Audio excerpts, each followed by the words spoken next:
Today I'm going to be giving you 5 t-shirt design tips that's going to help you create t-shirt designs that actually sell. And as of recently, you probably seen a lot of Etsy, print-on-demand type designs, but I'm going to start incorporating a lot more clothing brand content as well. Obviously, we stepped back from that a lot because I've practically given up on my brand, but I haven't exactly given up on it completely, so I'll give you a full video on that soon. So I'm gonna give you a full breakdown on how I create t-shirt designs, and we're gonna go through my whole full process when it comes to either Etsy, print on demand, or even when it comes to creating your own clothing brand. So step 1 to creating a t-shirt design that actually sells can be one of 2 things. If you're practically putting anything out there with your logo, your design name, that means you're selling the story more so than you are selling the actual design. So we're really not going to go into that aspect. Right now we're going to go into design only. So when it comes to design only, you do want to do product research and see what's actually trending right now and what's actually already making money, so that we're not going in blind when it comes to creating a design. So there's 2 ways to do this. Let's go ahead and do the clothing brand version first. When it comes to clothing brands, you kind of really got to be hip to like what's in right now. So you could go to like a retail store website and you can sort it by most popular or best sellers. Then it will actually sort it by what their data sees is selling the most. And you can also sort it by the actual category as well. So you can click on graphics and tees, and then you can sort it by the best sellers. Most of the time, it's not always going to be a graphic t-shirt, but this style right here has been really popular as well, with the celebrity faces, with the full color prints. And before you ask me anything about trademark and copyright, for the most part, it's kind of like speeding. Some people will get away from it for a long time. Some people might not. Some people will get hit with that infringement mark. Some people will get pulled over immediately,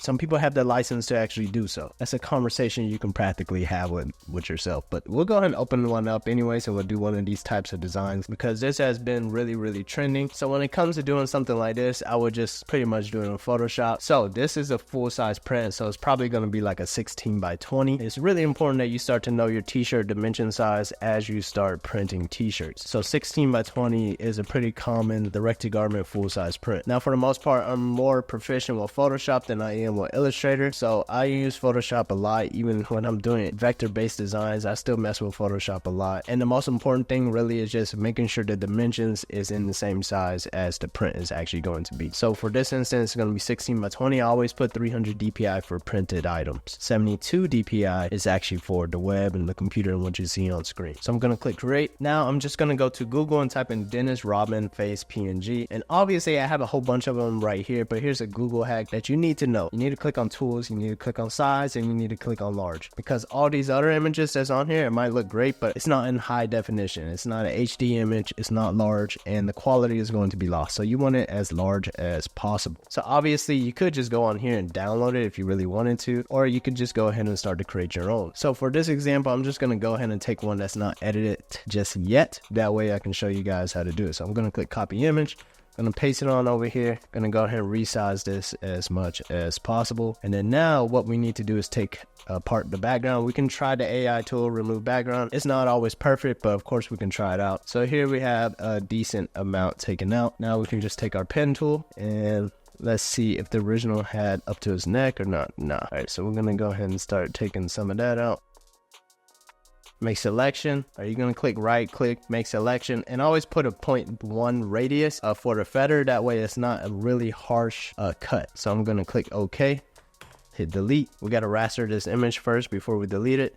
Now we have our image right here. Now I'm going to make the background black so I can get an idea. Now there's typically 2 things that we can mess with so we can really get the black to come out of the image. So for one, it's the levels. You just hit Control L, and then this right here is going to bring out the blacks, and then the other side is going to bring out the brightness of it, as you can see. So it's darkening up the edges so it's not as rough anymore. And then it really helped with the glasses because as you can see from before, it wasn't black, but now when we print it on the black t-shirt, it's going to look a whole lot better. The next thing you can mess with is the curves, which is Control M. So I know a lot of the shortcuts, but you can always look around for it. Right here is image adjustment curves. So you can kind of play with it right here. And I'm kind of bringing this part up so it's a little bit more dull, kind of like that original image we looked at. Okay, so now there's 2 things that we can kind of do. For one, we could do more of a halftone, or we could do more of that grunge effect. So I'm going to do a grunge effect. So since we're already ripping images off of Google, like how we shouldn't necessarily be doing it, but I'm just going to show you guys anything anyways. Just going to go back to Google, type in grunge texture,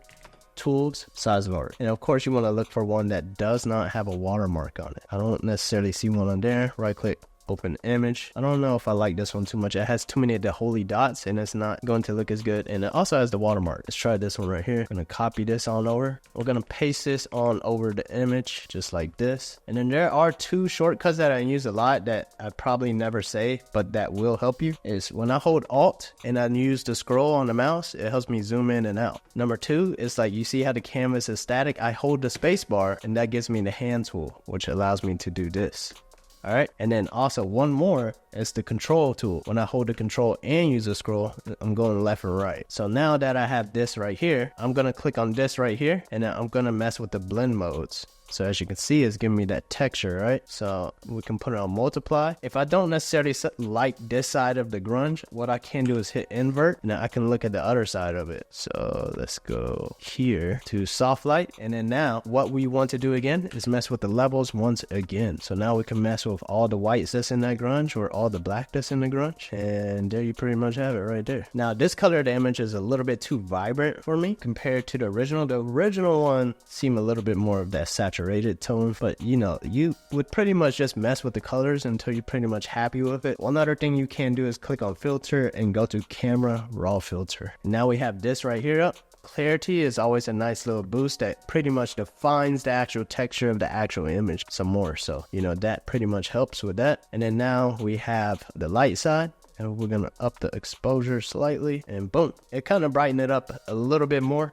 One last thing I'm doing, I'm just gonna click on Control U. It's gonna give me the hue saturation. As I said, it was a little bit too bright. I won't necessarily say bright, it was more vibrant. So now I can control the saturation right here. Here we are right here. And boom, there we have it. Now we can put it on a mock-up real quick and see what it looks like. And there we have it. So that's number one, looking at best sellers on websites and see what's actually selling and pretty much implementing those strategies into place. Once again, I say tread lightly with all the trademark stuff. Obviously in the clone brand world, you'll see stuff like this all the time, even when it's not licensed. All right, number two, let's talk about marketplaces. We're talking about Etsy or print on demand or even Amazon. They all have sales ranks. They have a way to identify which products are doing well, and they actually have a way for you to be able to identify the sales on the platform. And you can even use this for your clothing brand, depending on what your clothing brand is. So for example, in this video, I'm going to show you Everbeat. It shows you how to find the best products to sell on Etsy, and it's actually a product research. And it's also a little bit more than that. If you're actually selling on Etsy, you know, you can actually see which products you should focus on. It has email marketing for Etsy and so on. So for example, you'll come on here and you'll type in some keywords and you'll see how much those sales are making. So let's go ahead and piggyback off of what we were just at. We were on a Dennis Rodman shirt, right? So let's see what kind of basketball shirts are selling. So let's say if you had a brand that revolved around basketball or something, you know which product designs are actually selling by seeing the actual numbers, and you can start to implement this into your actual brand. And since it is a marketplace, most of the time when it comes to incorporating with your brand, it can be a little corny sometimes, but these are typically designs that sell very well on marketplaces. Sometimes the two can clash and it can work, sometimes it doesn't. So as you can see, I have all these products on here, but now I have this little B right here. As you can see, I'm going to click on it and now it's going to show me some sales information. Obviously this t-shirt right here is not selling well at all, but what I can do, I can click on product analytics and it'll give me analytics of the entire page, and then I'll sort it by the monthly sales. So boom, I have this right here. It doesn't look like it has anything to do with basketball. Have this one right here, custom puff game day shirt. Anthony Edwards is trending on here, so we can pull that up. Let's see who else is on here.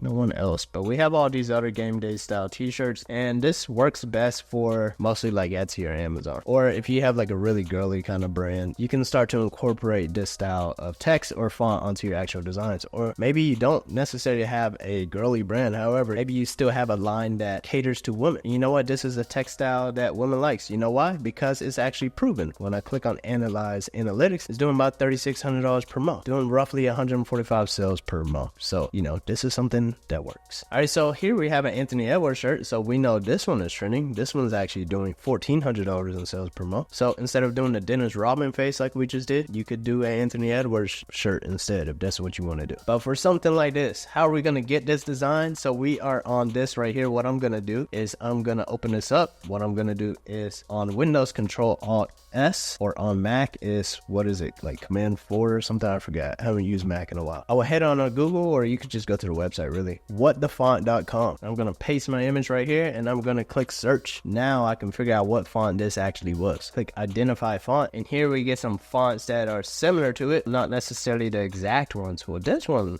is looking pretty close right here, and that one actually looks pretty nice. So this is how you can find some fonts that you really don't even know how to find, right? So I'm gonna click on this right here. I'm gonna copy this one. Since we're pretty much doing the free route right now, just ripping stuff off of Google like how we shouldn't, head on over here, click on font free, or you can do similar fonts that are free, or you can head on over to the font and then you find the font free for personal use. You can click on handwritten, and then we can also find some fonts that are similar here. So I'll type in Rebels and I'll click submit, and then we'll just look for something that has that similar R and E. Okay, none of these do. Okay, none of these really have it. That one is pretty similar.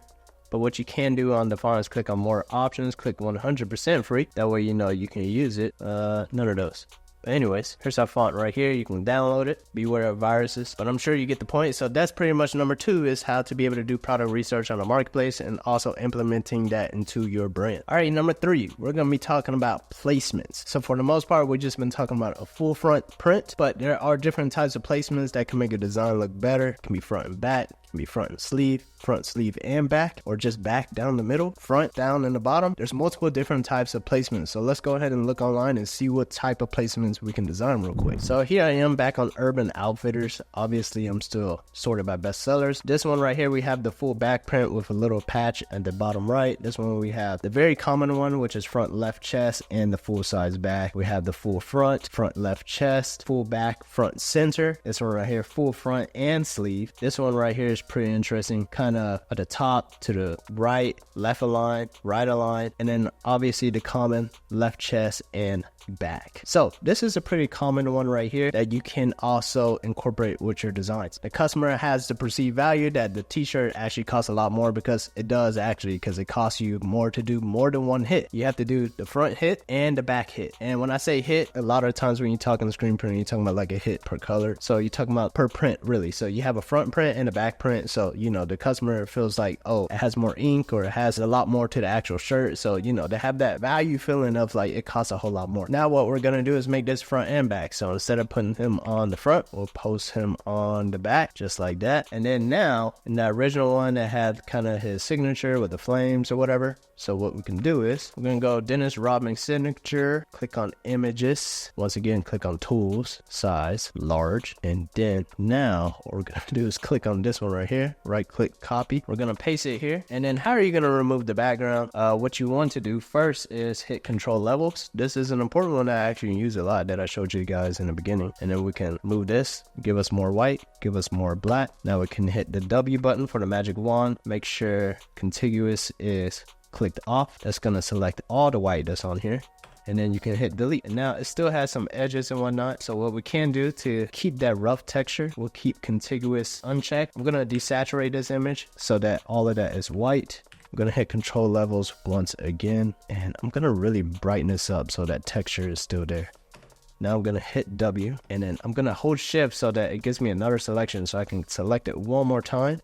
Hit delete. Now let me invert this. Now I have all that little texture still there. And now we can pretty much do this on the front, just like that. And boom, now we have a front and back print. And now number 4, if you're creating a brand, then you really just want to focus on your text, your logo, your brand itself, right? So now we're coming to the part where you're talking about selling your story more, maybe doing some more in-person events, maybe doing even more marketing and content online, because you're not selling on a platform like Etsy or Amazon where the product pretty much sells itself. You really want to focus on your brand's identity. So now you're talking about just creating your own logo or pretty much your own imprint and just focusing on that itself. So less is more. So if we go back to the top here, I remember we see a whole bunch of Fear of God. Obviously, they made this box. Well, I don't want to say they made the box logo popular, because obviously Supreme is pretty popular with that. But you have all of this, right? Or you can think about something like Hellstar, where they pretty much made like their logo really popular and that full color print popular. Now they have a whole different style than I was talking about popular.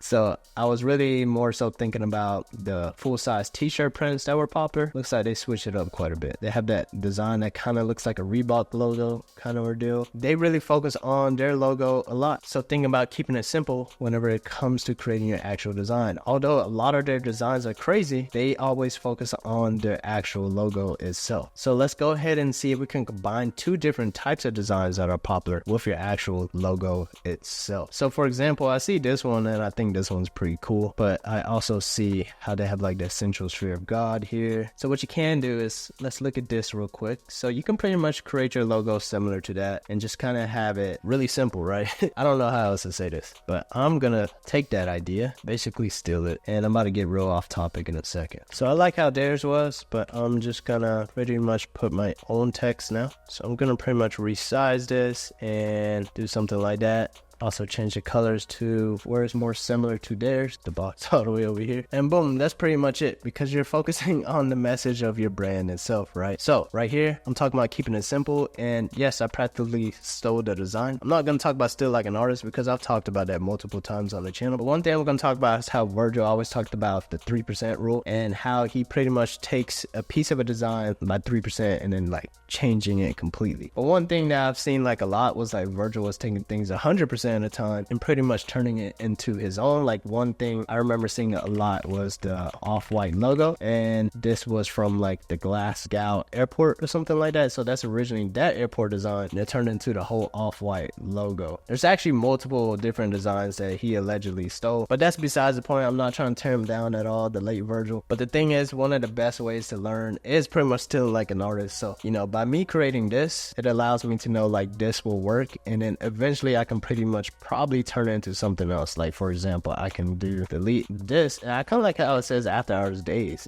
I don't know why, but and then I could just resize it all. I can add like a dash here, and then now it's not exactly like the original, but it's like a larger version of it with less text, and you can't necessarily tell I got it from this one, but it just kind of taught me the process of like understanding this typography set or whatever. Best way to hide something is plain sight. All right, number 5, which actually worked for my brand in 2017. I had a kids clone brand, and this is actually how I was able to make a whole lot of sales, and this is how we are able to implement a lot of sales still on Etsy and print on demand. Actually, one of my students, Anita, is actually doing $59,000 in sales, and one of her popular products is personalized products. So what is a personalized product? So for example, earlier I showed you guys basketball, and we saw the basketball design where it's like it has the custom name and a custom number on the back. So for example, this right here, custom name on the front, custom name on the back, I don't know. But like now I'll click on Everbee and check this out, $1,200 per month. And this is actually on the lower end. So check it out. We got personalized products that's doing $87,000 a month, $79,000 a month, $75,000 a month. So when it comes to creating the design, actually start thinking about creating a personalized design that's actually going to work with that t-shirt design or whatever product that you're selling. So for a t-shirt design, if you're doing your own clone brand, it might be a little difficult for you to actually implement, but there are actually ways that you can manage the orders, and it can be a lot more intimidating to start with, but there are easy ways to scale it once you start implementing the right systems in place to actually take the personalized orders. And for example, you don't have to keep it simple. You don't just have to do a regular print personalized on the actual t-shirt. You can do something like a distressed embroidered jersey or something like that for your brand with your brand logos all over it. You know, that'll be pretty dope to do. So what you can do is you can get some custom patches with names and numbers and get those pressed on as the orders come in, or you can link up with a manufacturer who's actually going to manage your orders every time an order comes in. So for example, if you're putting up enough numbers, you can link up with one of these manufacturers on Alibaba and tell them you want each one drop shipped. However, your cost per product is going to be a whole lot higher. You're probably going to be paying like $100 for the product, but if it's a personalized product, the customer will probably gladly pay $300, $400 per product. Or even you can look up for someone on Pakistan because they'll be a lot more hungry for the order, and then you can do a personalized product like that. For example, this right here will be something that you could do, like a custom initial for each customer with your logo and design on it, with maybe their name and number on the back. I don't know, that's kind of up to you, but personalized products do work. So when it comes to creating design, think about a personalized design that can be changed multiple times easily. So this is pretty much a hybrid video, a little bit of design, a little bit of sales talk. Let me know if this video helped you out. Go ahead and comment, like, subscribe, and I'll see you on the next one.